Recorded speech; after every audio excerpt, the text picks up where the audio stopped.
Veamos qué sucede más allá de las fronteras cubanas. Los tribunales estadounidenses endurecen las penas contra los manifestantes que participaron en el asalto al Capitolio de Washington, D.C. Un jurado declaró culpables de sedición a 2 miembros de una organización extremista. Me refiero a los Oath Keepers. Ambos coordinaron parte del ataque a la sede del legislativo. Uno de ellos se mantuvo en los predios sin entrar al recinto. La decisión da paso ahora a una probable sentencia de hasta 20 años de cárcel.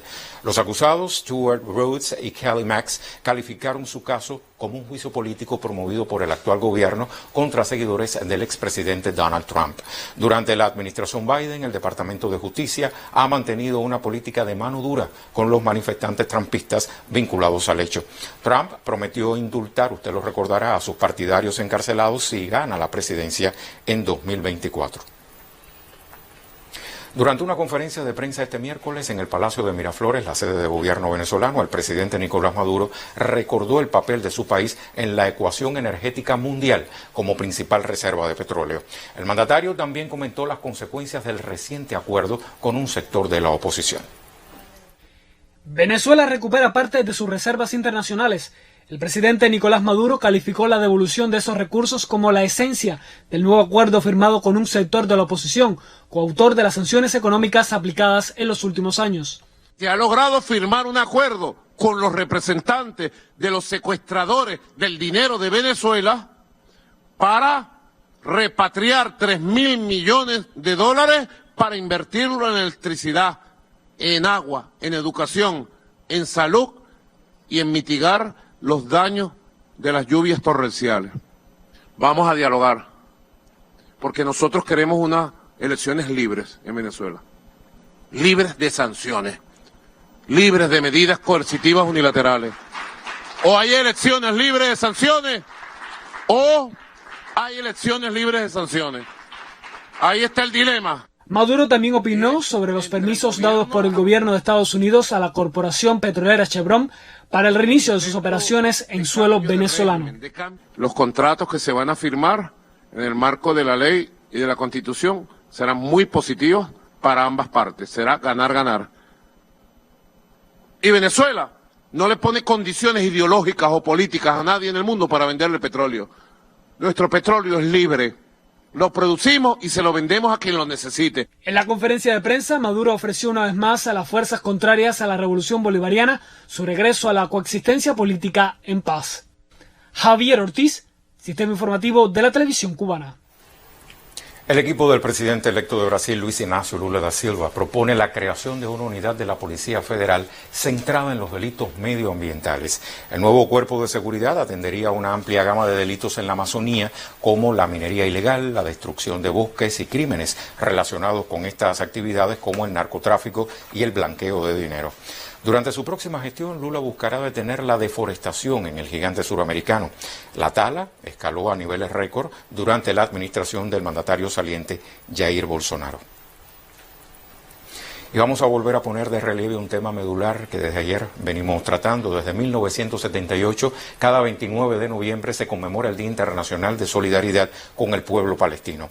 Aunque la comunidad internacional aboga de forma mayoritaria por una solución pacífica al conflicto, las fuerzas de Israel votan día tras día los derechos, o violan, día tras día, los derechos de los palestinos, el pueblo cuyo único anhelo es vivir en paz en su tierra. 2 hermanos palestinos fueron asesinados por las fuerzas israelíes en una redada en la Cisjordania ocupada. Las fuerzas navales de Israel detuvieron a 6 pescadores palestinos que trabajaban en el mar de la sitiada Franja de Gaza. Efectivos de Israel demolieron una escuela primaria palestina cerca de la ciudad de Hebrón. Los 3 hechos son noticias de esta semana, y las 3 son malas noticias. Es la realidad del pueblo palestino, que ha visto durante los últimos años cómo los expulsan de sus tierras, demuelen sus casas y los asesinan cuando las fuerzas de Israel lo entienden conveniente. El 29 de noviembre de 1947, la Asamblea General de la ONU adoptó un plan histórico cuyas consecuencias marcarían las próximas décadas en Medio Oriente y que aún se sienten hoy: la partición de Palestina en 2 estados, judío y árabe. La resolución del Comité sobre Palestina fue adoptada por 33 votos, 13 en contra y 10 abstenciones. 75 años después, no se han cumplido esas fronteras establecidas por la ONU. Palestina ha perdido cada vez más territorio. Israel se ha extendido más allá de lo estipulado por Naciones Unidas en la Resolución 181. La verdadera solidaridad radica en ayudar a los palestinos a retornar a sus hogares, a eliminar la ocupación para recuperar sus derechos. No existe una familia palestina que no tenga una víctima en este conflicto.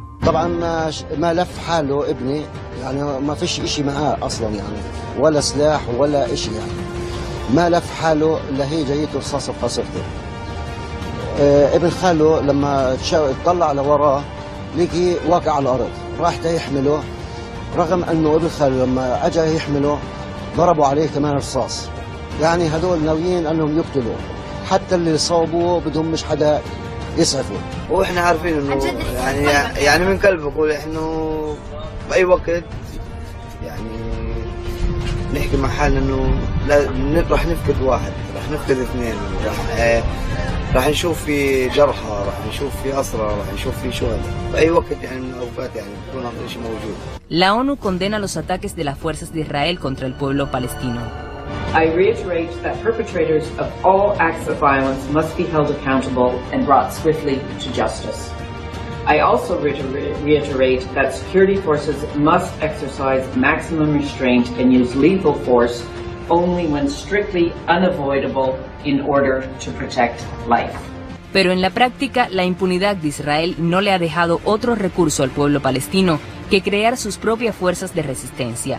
En Nablus, al norte de Cisjordania ocupada, muchos jóvenes han tomado las armas. ما حصل في نابلس بالفترة الأخيرة وفي بعض المحافظات مثل جنين ونابلس والخليل والكثير من المحافظات الفلسطينية ما هو إلا رد على بقاء الاحتلال وجود الاحتلال جاثم على صدر شعبنا الفلسطيني.